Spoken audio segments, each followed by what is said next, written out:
Installing DeepSeek AI on your Android 16 device is quick and beginner friendly. Just follow these simple steps below. Step 1.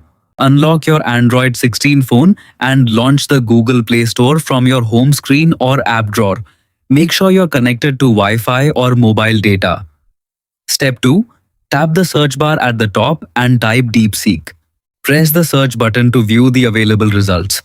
Step 3. Look for DeepSeek, AI assistant published by the DeepSeek developer. Double-check the developer name to avoid downloading unofficial or fake apps with similar names. Step 4. Tap the install button and wait for the app to download and install on your device. The installation normally takes less than a minute, depending on your internet speed. Step 5.